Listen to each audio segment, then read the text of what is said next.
ვალდებული საბოლოო სიტყვით წარსკება სასამართლოს წინაშე და შესაძლოა დღესვე დაადგინოს მოსამართლემ განაჩენი ამ სისხლის სამართლის საქმეზე.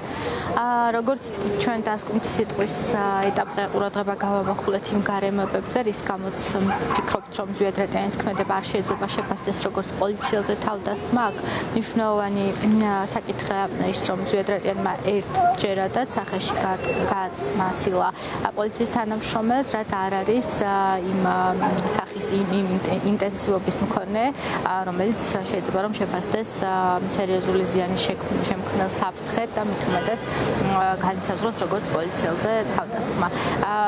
Ამასთან დაკავშირებით დადგენილი არის სასამართლო პრაქტიკა, უზენაეს სასამართლოს არაერთი საქმეში უმსჯელია ამ საკითხზე და მიჩნეულია, რომ ერთჯერადი ზემოქმედება სხეულზე არ მიიჩნევა თავდასხმად. იმედი გვაქვს, რომ გაითვალისწინებს სასამართლო მათ შორის დადგენის სამართლებრივ პრაქტიკას, ასევე საქმეში არსებულ გარემოებებს და მიიღებს შესაბამის გადაწყვეტილებას.